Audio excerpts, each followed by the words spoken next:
The Gophers absolutely crushed Colorado. We're talking about it today, where we went right, where we went wrong, the best graded players from last week's matchup.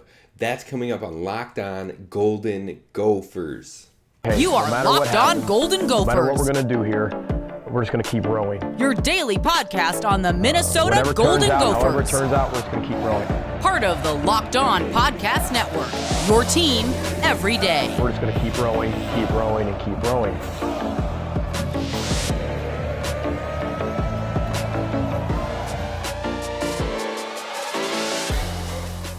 Hey, you're listening to Locked On Golden Gophers, part of the Locked On Podcast Network, your team every day. My name is Kane Rob, host of the podcast, former collegiate football video coordinator and recruiting assistant, here to talk Golden Gophers with you each and every day of the week, Monday through Friday. That's right, 5 shows a week, so be sure to subscribe on YouTube, where we're building a community. We're getting lots of feedback that I truly appreciate, and we're getting upgrades. We're going to be having more of a face-on camera, so you don't have to worry about me looking at notes on the computer. We're going to get some signed jerseys hung up in the office. We're going to get a lot more, just taking that next step. And then on top of that, I've got some more graphics and things like that coming to the podcast on YouTube to give you more information, more entertainment value, but that's all coming in due time. We're making those in progress. We're making those improvements, so just stick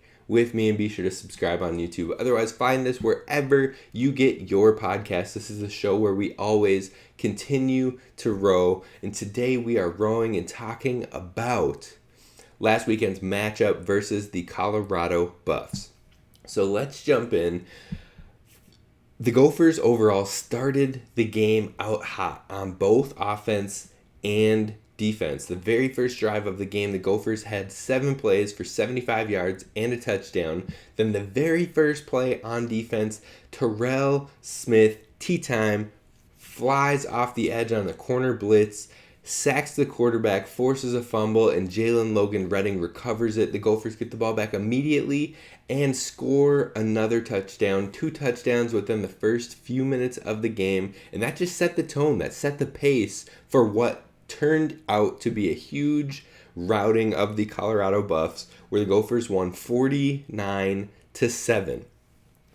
Now, overall, this Gophers team is just very impressive. We held them to under 100 yards within through 3 quarters of this game.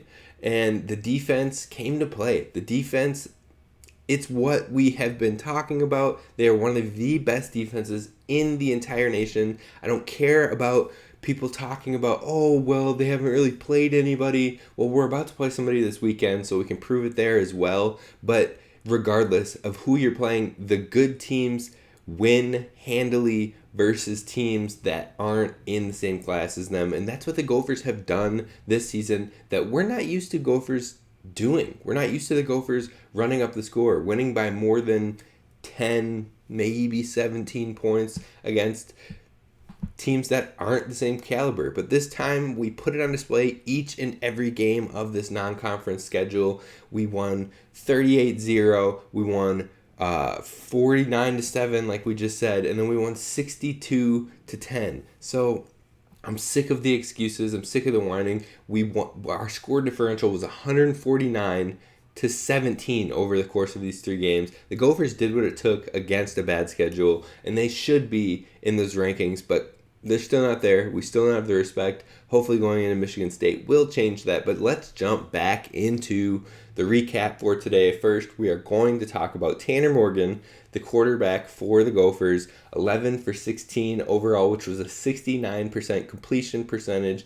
He had 157 pass yards, 3 passing touchdowns, and 1 interception. Now, we'll get back to that interception in due time, but overall, Tanner was impressive throughout most of the game. There were a couple missed looks, a deep shot to Michael Brown-Stevens that he could have taken, but kind of got stuck on his first read a little bit too long. Then when he moves to the second read, by the time he gets to Michael Brown-Stevens, he just absolutely missed the opportunity.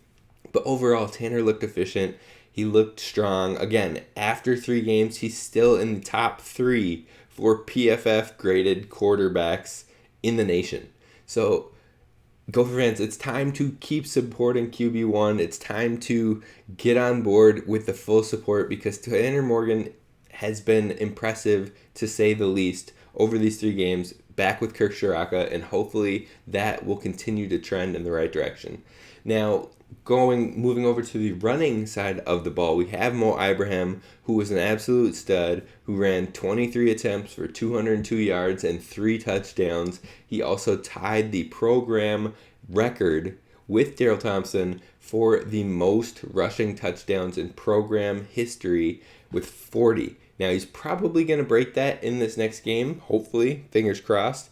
But he also set a new program record this past game when he went over 200 yards for the 4th time in his career, and he is the only Gopher to do that in the history of the program. So enjoy what you're seeing, folks. It is history in the making with Mo Ibrahim, and it is something special to be witnessed. So really enjoy this. He's back fully from injury. He's showing the entire league, the entire nation, what is up when it comes to him as one of the best running backs in the country. Then you move over to Trey Potts. Had a little bit of struggles with this game. Not terribly, but just didn't find as much openings as we've seen in the other 2 games. He was 13 attempts for 51 yards. But overall, Trey Potts is a great running back behind Mo Ibrahim. He's better than a lot of the starters within the rest of the country and within some of the other Big Ten programs as well. To have him as a relief back, as a number 2 back to Mo Ibrahim is still something special and gives us one of the strongest running back rooms in the country.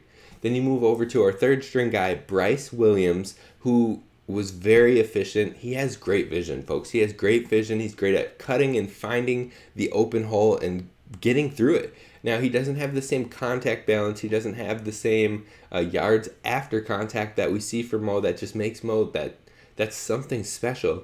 But his vision is very good and somewhat comparable to Mo's when it comes to finding the right hole and making the move to it. So overall, Bryce Williams had 4 attempts for 58 yards and a touchdown, and that was real nice to see. Real nice work from him. I'm actually a little bit surprised he didn't get more work, but that is because he is important to this team, and you don't want him to go down.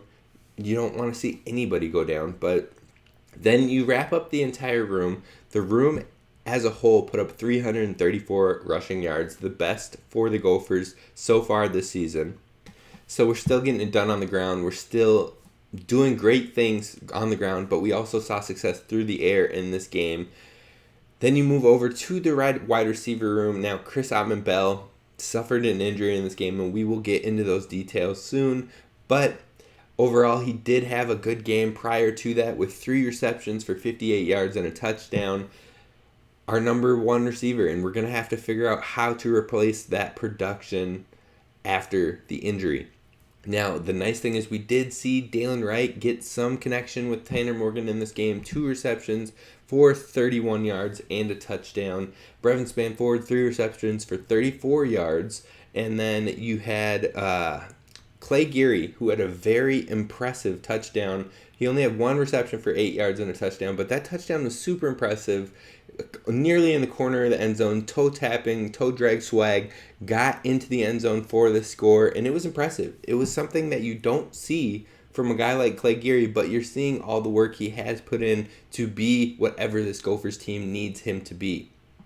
Then you have Daniel Jackson, who returned to action. Action Jackson finally back on the field. Happy to see that. He had 2 receptions for 26 yards and will look to continue to get involved as we move forward. And then lastly, you had Lemeki Brockington, who had 1 reception for 9 yards, and you look for him to step up continually as that Autman-Bell injury has happened.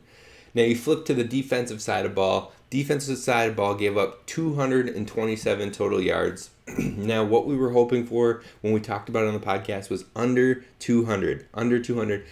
And they didn't pass 200 until the very last play of the game. They were at 199, and then they threw a pass and completed it for 28 yards, got to 227. So a little bit of stroke of luck there, a little bit of, garbage time production there. Overall, through 3 quarters, They only had 91 total yards. Then we put our 2s and our 3s in there, and they ended up finishing with 227. So a lot of production during the time where our number 1s and our top 2s were not even in the game anymore. So nothing to stress about there.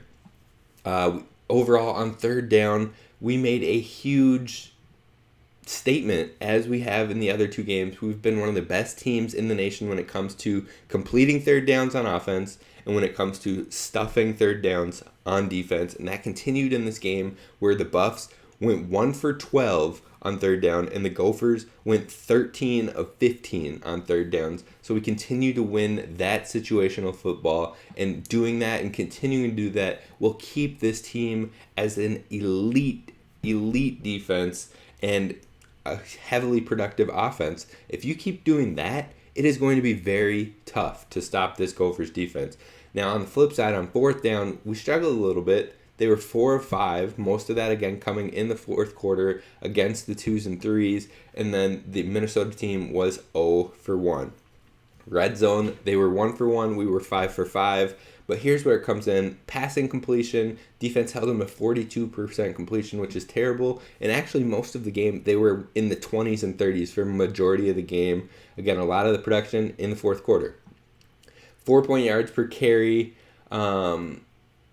It's all right. It's all right for rushing, 4.0, but overall, nothing crazy. And again, a lot of that uptick coming in the fourth quarter, so it's hard to dive in on these and be like, oh, 4.0, that's too many yards given up. Most of the game, it was at like 1.3, 1.9, so don't worry too much about any of that. Now we had 3 sacks, 9 PBUs, and a turnover, which was a fumble. We forced 2 fumbles, only recovered 1.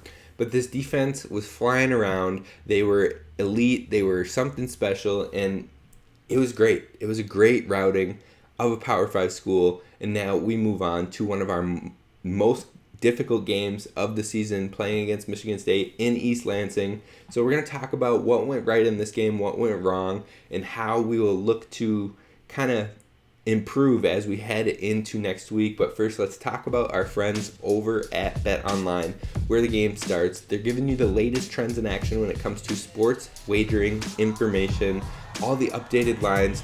I checked out the lines yesterday for the game in Michigan State, and the Gophers were favored by 1.5 points. That is already moved, and the Gophers are favored by 2 points, so it's something to keep you up to date when it comes to the Gophers versus Michigan State. You want to get the best numbers, you want to get the best odds, keep checking back there, but you might want to get it on it now before it keeps moving. If you could have gotten 1.5 last night, that is better than the 2, even though it's a 1 difference of a point, but that 1 or half point of a difference, but that could make a huge difference. So check out all the latest numbers, odds, wagering information, money lines, props, you name it, over at BetOnline, where the game starts.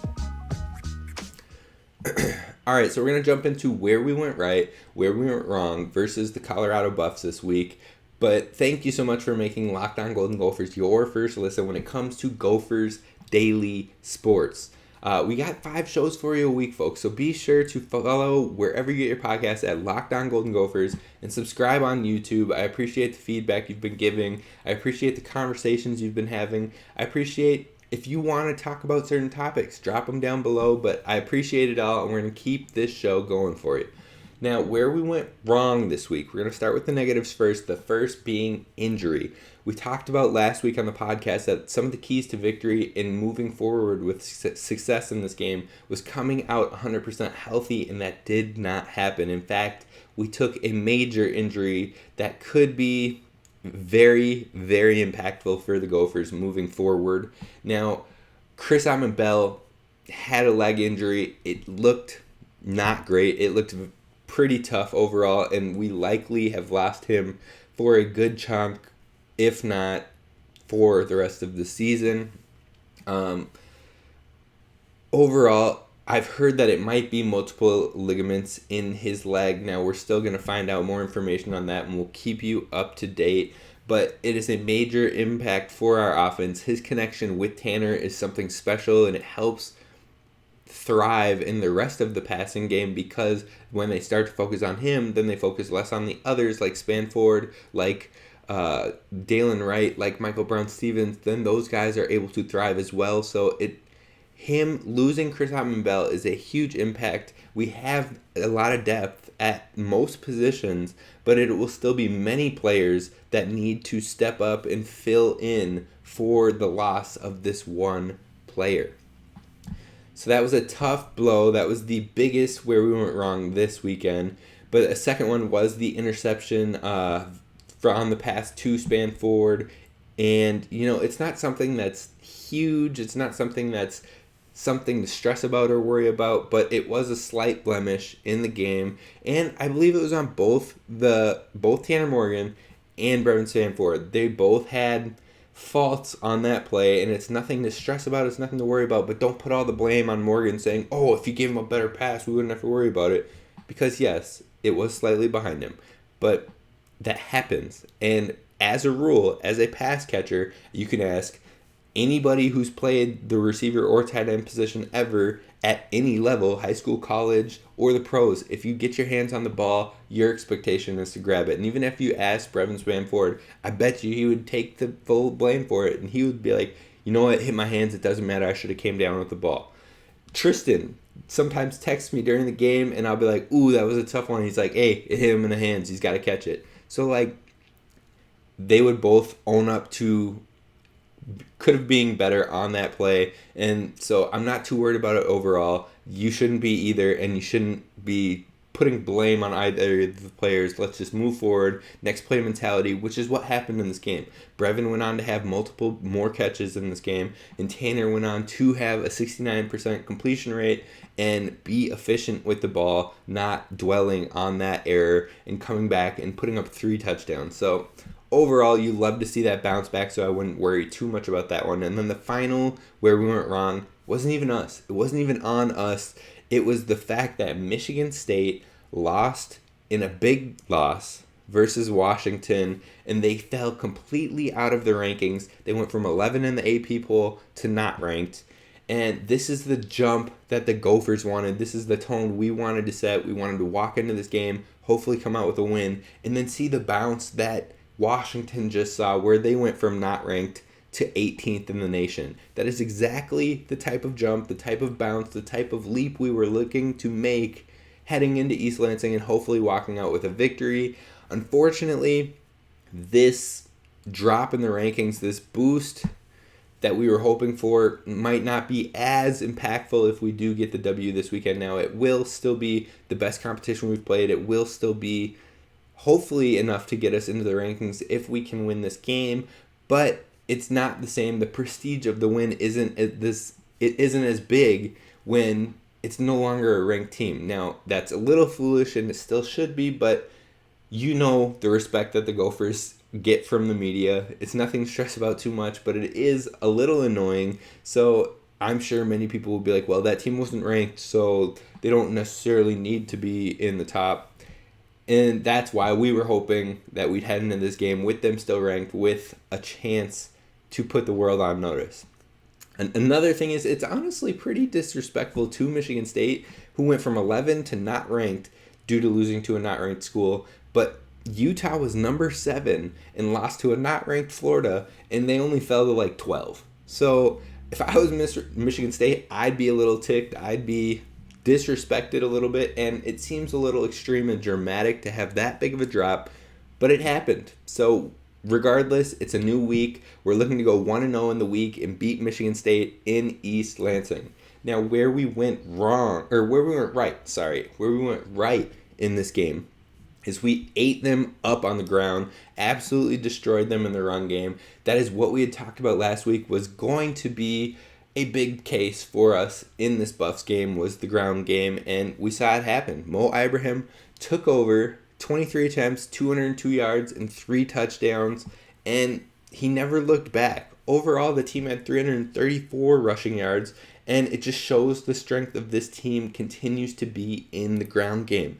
Now, we might have a more difficult time moving forward into Michigan State because they have a much, much better run defense. In fact, they've been one of the better teams in run defense over the course of the season this year, and they were last year as well, but their passing defense is terrible. So we might see a lot more passing for the Gophers next week in East Lansing, and it shows that the strength, again, is our run game, but a positive is that Mo's carry count has been relatively low. He's only been playing about a half a game because he hasn't needed to be out there, so he should be fresh, still ready to keep chugging if he has to put the team on his back in the next game, although I do believe we'll see a lot more passing.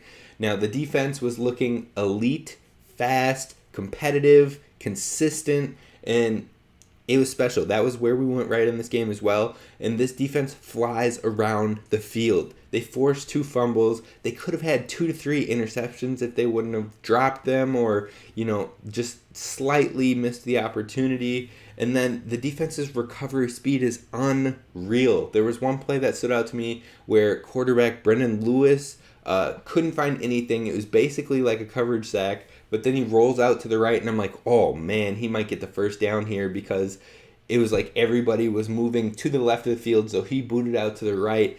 And I was like, he might get this first down. And it was like 3rd and 8, 3rd and 9.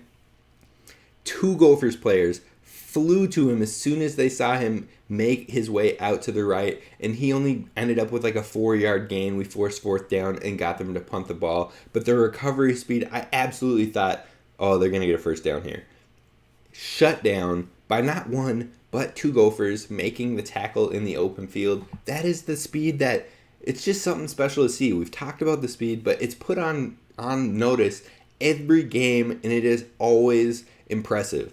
Now, the third and final point of where we went right in this game was getting the Dalen Wright, Tanner Morgan connection at least started, jump-started, and going. It was special to see. There were only a few brief moments, a few catches, but we saw the flashes, we saw the trust shown on the field, and both catches were great moments, especially the touchdown in the corner of the end zone with the toe tap where he threw up a jump ball for Dalen Wright and trusted his guy, and then Dalen Wright went up and made it. He made the play, and it was huge because it also came a few plays after the Crab injury that really deflated the team, and it put a little bit of wind back in our sails and helped us revive, jump back up, and keep moving forward. So you love to see that connection start because we're going to need it moving forward, especially next week where the passing game will probably be a huge key point for the Gophers.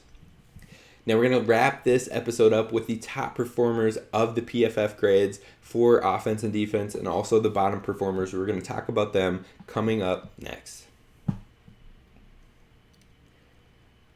All right, so we're going to close off again with the top performers of PFF with the grades that they give out. And, overall, we're doing this segment because the listeners have requested it. And I enjoy talking about it, so let's kick it off with the offense first. We're doing the top 5 on both sides of the ball, then the bottom 3 on both sides of the ball.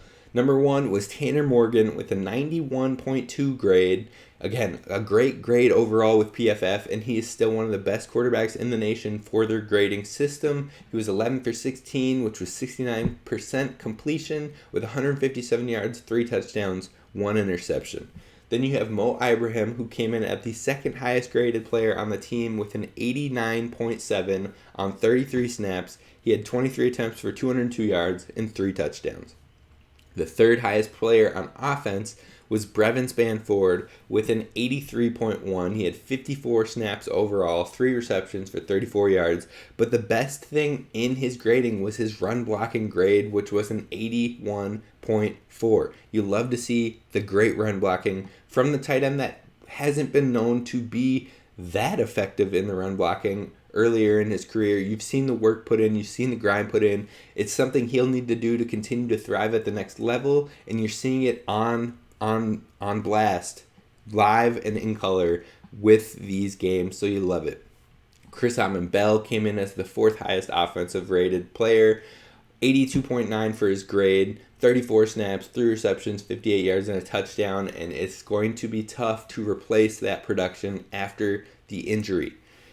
The 5th player on the offense that had the 5th highest grade was Quinn Carroll with a 78.1. He was great on both sides of the ball when it came to blocking, or not both sides of the ball, but both aspects of the game on offense. Pass blocking, he had a 66.3. Run blocking, he had a 76.3. So you like to see both of those above a 65, which is great. It's great, especially because typically you'll see one aspect higher for an offensive lineman and one sometimes drastically lower. And he keeps these relatively in the good grades in both areas. So you love to see it. Now defense, we'll move over to defense. The top 5.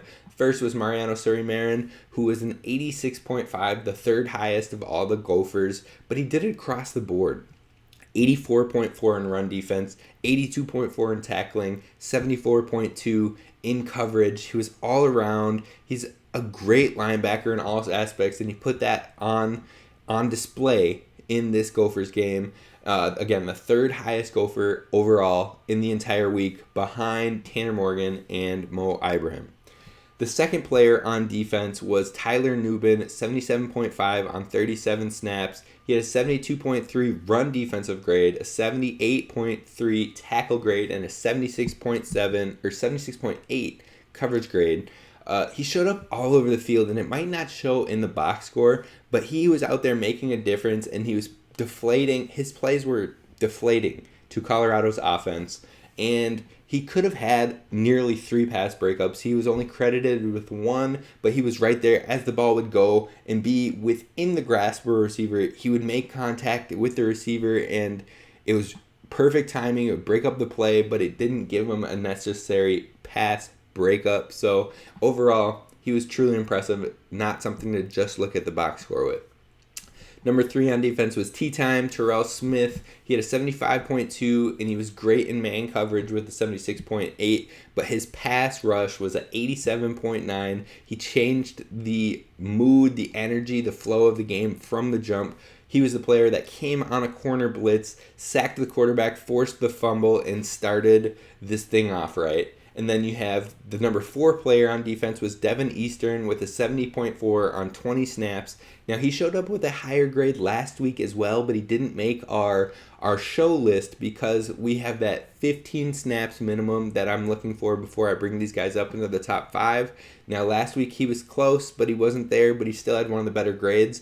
And then he shows up with more snaps even so. So you love to see that, and he's a player that he's a name to keep an eye on as he moves forward, looking for more opportunities this year, but especially a name to watch grow for next year, where he'll likely be a huge key on the defense.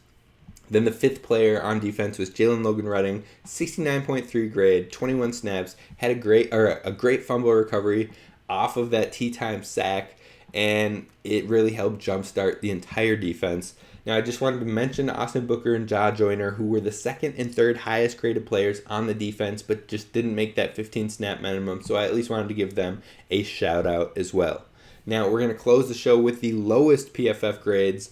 Don't freak out too much about the grades, but just something to know as we move forward. So Mike Brown-Stevens, 53.4, was the worst grade for the offensive players. 55 snaps with no receptions, had a great post route ran that he could have had a huge play on, but Tanner Morgan got stuck on his first read looking to the left a little bit too long. Then he moves to his second read, which is over near his first read, whereas Michael Brown-Stevens was making his way across the center of the field on a post route where he lost the defender behind him. But Tanner just got stuck on the first 2 reads a little bit too long and wasn't able to connect on that play or even see him and attempt it on the play.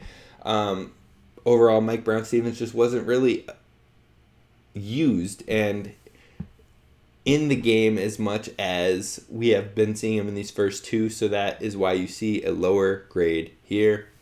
Then you have number 2, Ariante Ursary with a 54.1, 63 snaps. Now, he did good in the pass blocking game with a 77.2, but the run blocking game was a 50.1. Now, he has always been stronger in that pass blocking game each and every week when it comes to the grading for PFF, so that's no surprise there. But the run game was a little bit lower than we're used to seeing him, so that affected his overall game a bit more in this game. And then the third one was John Michael Schmitz with a 57.0 on 58 snaps. Now, I'm not sure I buy this. I'm not sure that this is legit. And if you know anything about the PFF grades, they give you the initial grades, and then they have other scouts, other analysts also watch it back and give grades. And so you can see some leaps and some dips throughout the week of what these grades look like. And I think you're going to see John Michael Schmidt's grade raise more and more throughout this week as others get their eyes on it.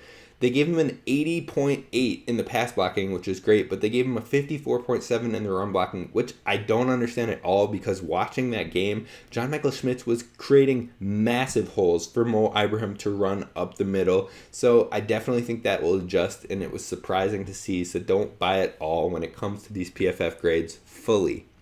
Now, on the defensive side, you had Coleman Bryson with a 43.0, Darius Green with a 51.5. Those were your top two low grades in the PFF, and it likely came due to the fourth quarter and how much yardage we gave up when those two were the safety pairings in the back end.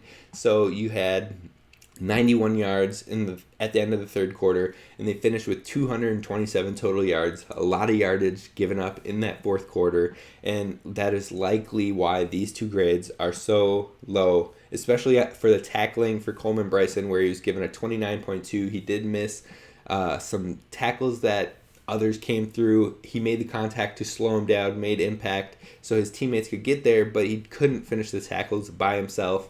Now, he's still a great talent as a freshman, and he's learning on the fly, so I wouldn't freak out too much about these grades. And then the final grade, the number 3 for the defense, was Justin Wally with a 55.5. They gave him a 29.3 in the tackle grade. Again, I think Justin Wally is in a similar space to John Michael Schmitz, where we'll see this grade rise a bit as others get eyes on it, but nothing to stress too much about. Overall, it was a great showing for the Gophers, beating Colorado in an effective way, and now we're looking towards Michigan.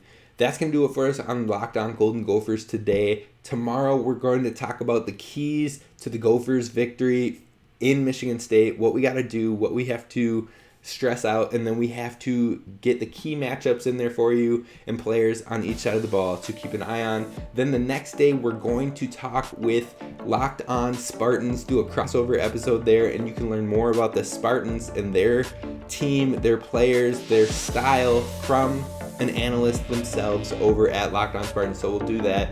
So be sure to tune in, be sure to subscribe. I appreciate you. Row the boat, Sky Yuma, go Gophers.